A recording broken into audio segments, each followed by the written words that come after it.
الله نحمده ونستعينه ونستغفره ونؤمن به ونتوكل عليه ونعوذ بالله من شرور أنفسنا ومن سيئات أعمالنا ونعوذ بالله من شرور أنفسنا ومن سيئات أعمالنا من يهده الله فلا مضل له ومن يضلله فلا هادي له ونشهد أن لا إله إلا الله وحده لا شريك له ونشهد أن سيدنا ومولانا محمدا عبده ورسوله قال الله تبارك وتعالى في القرآن الكريم أعوذ بالله من الشيطان الرجيم بسم الله الرحمن الرحيم لو أنزلنا هذا القرآن على جبل لرأيته خاشعا متصدعا من خشية الله وتلك الأمثال نضربها للناس لعلهم يتفكرون صدق الله العظيم اللهم صل على محمد وعلى آل محمد كما صليت على إبراهيم وعلى آل إبراهيم إنك حميد مجيد اللهم بارك على محمد وعلى آل محمد كما باركت على إبراهيم وعلى آل إبراهيم إنك حميد مجيد قابل قدر حضرات علماء کرام و معزز سامعین کرام، اللہ تعالیٰ کا لاکھ لاکھ شکر اور احسان ہے کہ جس ذات باری تعالیٰ نے ہم سب کو آج اس ادارے کے سالانہ جلسے میں شامل ہونے کی توفیق عطا فرمائی۔ اللہ پاک ہمارے اس شامل ہونے کو، اس بیٹھنے کو، اس سننے کو اپنی بارگاہ بے نیاز میں قبول فرمائے اور اللہ تعالی ہمارے لیے اس کو ذریعہ آخرت بنا دے۔ محترم بزرگوں، اللہ تبارک و تعالی نے انسانوں کی ہدایت کے لیے، انسانوں کی رہنمائی کے لیے حضرات انبیاء علیہ السلام کو مبعوث فرمایا، اور ان میں سب سے آخر میں جناب محمد رسول اللہ صلی اللہ علیہ وسلم تشریف لائے۔ آپ آخری نبی ہیں، آپ کے بعد کوئی نبی نہیں آئے گا، اور آپ خاتم الانبیاء ہیں۔ ما كان محمد ابا احد من رجالكم ولكن رسول الله وخاتم النبیین، کہ جناب محمد رسول اللہ صلی اللہ علیہ وسلم آخری نبی، آپ پر جو کتاب نازل کی گئی وہ کتاب بھی آخری ہے، اور اس کتاب کا نام، اس مقدس کتاب کا نام ہم قرآن پاک ہے۔ اللہ پاک نے یہ کتاب جو اللہ کے نبی علیہ السلام پر نازل فرمائی، اپنے پیارے حبیب صلی اللہ علیہ وسلم پر نازل فرمائی، یہ کتاب آخری کتاب ہے، اور یہ کتاب انسانوں کی رہنمائی کے لیے اور انسانوں کی ہدایت کے لیے بھیجی گئی۔ قرآن حکیم میں خود اللہ تعالیٰ ارشاد فرماتے ہیں الف لام را کتاب انزلناه الیک لتخرج الناس من الظلمات الى النور باذن ربهم الى صراط العزیز الحمید، کہ یہ کتاب وہ کتاب ہے جس کو ہم نے نازل کیا ہے۔ اس کو نازل کیوں کیا گیا؟ لتخرج الناس من الظلمات الى النور۔ اللہ کے نبی علیہ السلام کو کہا جا رہا ہے کہ آپ پر یہ کتاب ہم نے نازل فرمائی تاکہ اس کے ذریعے سے آپ ان لوگوں کو جو گمراہی میں ہیں، شرک میں ہیں، کفر میں ہیں، بدعات میں ہیں، رسومات میں پھنسے ہوئے لوگ ہیں، ان لوگوں کو جو گمراہی میں ہیں ان کو اس گمراہی سے نکال کر روشنی کی طرف لے آئے، اسلام کی طرف لائے۔ یہ قرآن کریم اللہ نے اسی لیے نازل فرمایا ہے۔ یہ قرآن کریم کے بارے میں اللہ متعلق اللہ پاک نے ارشاد فرمایا ان هذا القرآن يهدي للتي هي اقوم ويبشر المؤمنين الذين يعملون الصالحات ان لهم اجرا كبيرا۔ یہ قرآن کریم لوگوں کو بالکل سیدھے راہ کی طرف رہنمائی کرتا ہے، اس راستے کی طرف رہنمائی کرتا ہے جو راستہ بالکل سیدھا راستہ ہے۔ جس شخص نے اس کتاب کو تھام لیا اور جس شخص نے اس کتاب کو اپنے مضبوط ہاتھوں سے تھام لیا اور اس پر عمل کر لیا، یہ دنیا میں بھی کامیاب ہوگا اور یہ آخرت میں بھی کامیاب ہوگا۔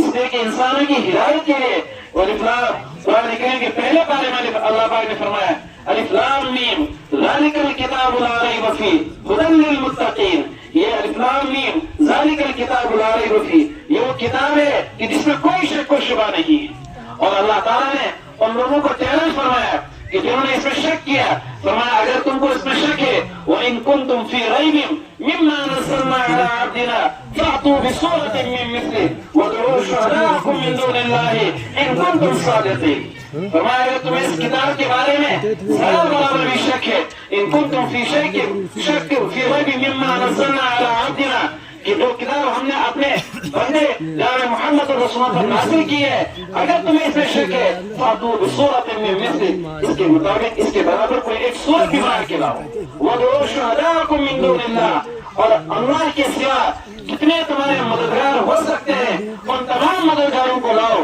لیکن اس جیسی کتاب بنا کے نہیں لا سکتے اس لیے فرمایا الف لام را ذالک الکتاب لا ریب فیہ ھدی للمتقین یہ ہدایت ہے ان لوگوں کے لیے جو تقوی اختیار کرتے ہیں کہ کامل طور پر مکمل طور پر اس کتاب سے نفع وہ اٹھا سکتے ہیں جو لوگ متقی ہیں ورنہ تو سب کے لیے ہدایت سب کے لیے عام ہے اس میں لیکن کامل طور پر اور مکمل طور پر اس میں نفع وہ حاصل کر سکتے ہیں جو متقین جو ایمان والے ہوں جو صحیح راستہ اپنائے ہوئے اس لیے اللہ پاک نے کتاب نازل اس لیے فرمائی ہے کہ اس کتاب کے ذریعے سے اللہ تعالیٰ بندوں کو راہ راست عطا کرتے ہیں اور حدیث پاک میں جناب محمد رسول اللہ صلی اللہ علیہ وسلم فرمایا ان اللہ یرفع بهذا الكتاب اقواما ويضع به آخرین اللہ تعالیٰ اس کتاب کے ذریعے سے بہت سے لوگوں کو بلند کرتا ہے اور اس کتاب کی وجہ سے بہت سے لوگ پست ہو جاتے ہیں اللہ ان کو گرا دیتا ہے جو لوگوں نے اس کتاب پر عمل کیا جو لوگوں نے قرآن مجید کو پڑھا جو لوگوں نے قرآن مجید کو سمجھا جو نے قرآن کریم کے معنی پر اس کے الفاظ پر غور و فکر کیا اس کے الفاظ کو صحیح پڑھا اس کے معنی کو صحیح پڑھا اور اس سے کیا کہتے ہیں اس کو صحیح طور سے عمل کیا اللہ ان کو دنیا میں بھی کامیاب کرتے ہیں اللہ آخرت میں بھی کامیاب کرتے ہیں ان لوگوں کے لیے اللہ پاک کے دنیا میں بھی وعدے ہیں اور آخرت میں بھی وعدے ہیں آپ نے 12واں حدیث سنی ہے کہ اللہ کے نبی علیہ السلام نے ارشاد فرمایا کل قیامت کے دن صاحب قرآن سے کہا جائے گا اقرا وارتقی کما كنت ترتل فی الدنیا کہ قرآن کریم کو پڑھتے جاؤ اور اسی طریقے سے پڑھو جس طریقے سے تم دنیا میں ٹھہر ٹھہر کر پڑھتے جاتے تھے اور درجات کو طے کرتے جاؤ کہ تمہارا آخری مقام اس آیت پر ہوگا جو قرآن کریم کی آخری آیت ہوگی وہاں تمہارا آخری مقام ہوگا میرے بھائی اللہ پاک نے قرآن پاک کو بھی نازل فرمایا ہے یہ قرآن پاک ہمارے لیے ہدایت کا ذریعہ ہے یہ قرآن پاک ہمارے لیے رہنمائی کا ذریعہ ہے اور اس نے فرمایا ان هذا القرآن يهدي للتي هي اقوم ويبشر المؤمنين الذين يعملون الصالحات ان لهم اجرا كبيرا کہ ان لوگوں کو جو ایمان لاتے ہیں اللہ تبارک و تعالیٰ اس کتاب کے ذریعے سے ان کو بشارت سنا رہے ہیں کہ آخرت میں ان کے لیے بڑا اجر ہے وَأَنَّ الَّذِينَ لَا يُؤْمِنُونَ بِالْآخِرَةِ أَعْتَدْنَا لَهُمْ عَذَابًا أَلِيمًا اور وہ لوگ جو ہماری اس کتاب پر ایمان نہیں لاتے اللہ پر ایمان نہیں لاتے ہم نے ان کے لیے آخرت میں بڑا عذاب تیار کر رکھا ہے بڑا خطرناک عذاب تیار کر رکھا ہے لیکن قرآن کریم وہ کتاب ہے کہ جس کتاب کو پڑھ کر اور جس کتاب کو تھام کر دنیا انسانیت کامیاب ہو سکتی ہے اور انسانوں کی کامیابی اللہ نے اس میں مضمر رکھی ہے انسانوں کی ساری زندگی کا نچوڑ اور خلاصہ اللہ پاک نے اسی کتاب میں رکھا ہے اس کتاب کے اندر اللہ تعالیٰ نے انسان کے پیدا ہونے سے لے کر مرنے تک اس کو کیا کرنا ہے وہ تمام کی تمام زندگی کا دستور اس کو دے دیا گیا ہے زندگی کی کتاب اس کو دے دی گئی ہے یہ تمہارے لیے زندگی کے جینے کی ایک کتاب ہے یہ تمہارے لیے دستور حیات ہے اس دستور حیات کو مضبوطی سے تھامو اور اس دستور حیات پر مضبوطی سے عمل کرو اگر انسان اس کتاب پر مضبوطی سے عمل کرے گا اور ایمان والے اس کتاب کو مضبوطی سے تھامیں گے جیسے حضرات صحابہ اکرام نے اس کو تھاما تھا وہ دنیا میں بھی کامیاب ہو گئے اور آخرت میں بھی کامیاب ہو گئے لیکن آج ہم کہ قرآن کریم سے متعلق بہت بے پرواہ ہے بہت غفلت میں سوئے ہوئے ہیں اور بہت انٹیلیجنسی کا شکار ہے قرآن کریم کے بارے میں یہ مدارس کا وجود ہے اور یہ مدارس کی برکت ہے کہ ہمارے اطراف کے اندر ہمارے محلوں کے اندر ہمارے آس پاس بستیوں کے اندر ہمارے رشتہ داروں کے اندر کچھ افراد صحیح قرآن پاک پڑھنے والے مل رہے ہیں اور عام کا حال ہے کہ ہم قرآن کریم سے کوشش ہو رہے ہیں قرآن کریم کو سیکھنے کی فکر نہیں اس کو پڑھنے کی فکر نہیں اس پر عمل کرنے کی فکر بھی نہیں اور آج ہم زندگیوں میں جو اتنا پریشان ہے دنیا کے اندر انسان طرح طرح کے مسائل ہیں طرح طرح کی پریشانیاں ہیں اور طرح طرح کے حالات ہیں یہ تمام کے کام کس کی وجہ سے خود قرآن کریم کا اعلان ہے ظهر الفساد في البر والبحر بما كسبت ايدي الناس لِيُذِيقَهُمْ بَعْضَ الَّذِي عَمِلُوا لَعَلَّهُمْ يَرْجِعُونَ. یہ زمین کے اندر، خوشی کے اندر، یہ تری کے اندر جو کچھ فساد ظاہر ہو رہا ہے، یہ انسانوں کے اپنے اعمال کی وجہ سے آ رہا ہے. قرآن کریم کو ترک کیا جا رہا ہے اور قرآن کریم کے احکام کو چھوڑا جا رہا ہے. آج ہم سمجھتے ہیں کہ شاید قرآن کریم کا حکم ایک نماز تک، زکات تک محدود ہے، قرآن کریم کا حکم روزہ تک محدود ہے، اور باقی زندگی میں ہم کیا کریں اور کس طرح زندگی گزاریں، اس کے مطابق شاید ہمارے لیے کوئی رہنمائی اور کوئی ہدایت نہیں. ہمارا خیال ہے اور ہم عملی طور پر بھی یہی چیز ثابت کر رہے ہیں، اور عملی طور پر بھی ہم یہی چیز اس کو ثابت کر رہے ہیں عملی طور پر. لیکن حق یہ ہے کہ قرآن کریم میں اللہ تبارک و تعالیٰ نے ایک زندگی کے ایک ایک اصول اور زندگی کے ایک ایک سال کا بتایا ہے کہ اس کو کیسے گزارنا ہے. یہ انسان تبھی کامیاب ہو سکتا ہے. قرآن کریم کے بہت سے احکام ہوئے ہیں نماز، روزہ، زکات کے علاوہ، جن کی طرف ہماری کبھی نظر بھی نہیں جاتی، جن کی طرف ہمارا کبھی دھیان بھی نہیں جاتا ہے. خواص کا ہم میں سے خواص کا بھی نہیں جاتا اور عوام کا بھی اس طرف دھیان نہیں جاتا. قرآن کریم میں مثلا وراثت کے احکام اللہ نے قرآن پاک میں ذکر کیے. سورہ نساء اللہ تعالیٰ نے نازل فرمائی. سورہ نساء کے اندر اللہ تعالیٰ نے وراثت کے احکام نازل فرمائے کہ کوئی انسان مر جائے، مرنے کے بعد اس کی جو مال ہے، اس کی جو دولت ہے، وہ دولت کیسے تقسیم کی جائے گی، اس میں کس کا کتنا حصہ ہوگا. قرآن کریم نے ایک واضح طور پر ایک بتا دیا ہے اور پورا چوپڑا ایک نازل فرما دیا اور پورے سورت اس کے متعلق نازل فرما دی اور اس میں حساب کر کے بتایا اور ایک ایک فرد کا حصہ بتایا، اس فرد کو اتنا حصہ ملے گا. لیکن آج ہم دیکھتے ہیں کہ وراثت سے متعلق ہمارا رویہ کیا ہے کہ ہم میں سے کسی کا انتقال ہو جائے، اس کے مرنے کے بعد اس کی جو وراثت ہوتی ہے، اس کا جو مال و دولت ہوتا ہے، وہ کیسے تقسیم کیا جاتا ہے. ہم سوچتے ہیں شاید یہ قرآن کریم کا حکم نہیں ہے. قرآن کریم کا حکم اس مرنے والے کے جنازہ پڑھو بس ختم ہو گیا، نہیں. قرآن پاک کا حکم ہے اس مرنے والے کے بعد، اس کے مرنے کے بعد اس کی جو وراثت ہے وہ کیسے تقسیم کی جائے گی. قرآن کریم کے اس حکم کی طرف ہمارا دھیان ہے. قرآن کریم میں پردے کا حکم اللہ پاک نے نازل فرمایا ہے، پردے کے احکام اللہ تعالیٰ نے نازل فرمائے اور تفصیل کے ساتھ اللہ نے پردے کا احکام نازل فرمائے. بہت تفصیل کے ساتھ سورہ نور کے اندر اللہ تعالیٰ نے پردے کے احکام نازل فرمائے. لیکن قرآن کریم کے اس حکم کی طرف اگر ہم دیکھیں تو قرآن کریم کا یہ حکم بھی ہماری زندگیوں سے خارج ہے. ہماری عملی زندگی میں اس کی کوئی پرواہ نہیں کی جاتی ہے اور ہمارے گھروں کے اندر پردے کا کوئی اہتمام نہیں ہوتا ہے. حالانکہ شریعت کا ایک واضح حکم ہے اور شریعت میں قرآن کریم کا واضح حکم ہے اور صراحتاً یہ حکم ہے پردے کا، لیکن ہمارا اس کی طرف کوئی دھیان نہیں دیتا. پھر ہم کہاں زندگی گزار رہے ہیں قرآن پاک کے اندر. پھر ہماری زبانوں پر کیسا شکوہ ہے کہ آج ہم پر حالات آ رہے ہیں قرآن احکام پر عمل نہ کرنے کی وجہ سے، قرآن کریم کو زندگی میں نہ اپنانے کی وجہ سے کہ ہم نے قرآن کریم کو زندگی سے ترک کر دیا، ہم نے قرآن کریم کو چھوڑ دیا اور قرآن کریم کو صرف ہم نے تلاوت تک محدود کر دیا اور ایصال ثواب تک محدود کر دیا. ایصال ثواب ہو گیا، مدر کے سارے گناہ معاف ہو گئے، لیکن زندگی میں اس کا جو حکم ہے قرآن پاک کا وہ کہاں گیا. قرآن کریم میں بہت سے احکام جو ہیں اور احکام کی طرف ہماری توجہ نہیں. حالانکہ قرآن پاک فرمایا کہ اس قرآن پاک پر کہ احکام پر جب عمل کرے گا انسان یہ دنیا میں بھی کامیاب ہوگا اور آخرت میں بھی کامیاب ہوگا. اس سے ضرورت ہے ہماری کہ ہم قرآن کریم کے الفاظ کو بھی صحیح کریں، ہم قرآن کریم کے معنی پر بھی غور کریں، قرآن کریم کے احکام پر بھی غور کریں. ہم قرآن کریم کے الفاظ کو بھی صحیح نہیں پڑھ پا رہے ہیں، ہم نمازیں پڑھ رہے ہیں،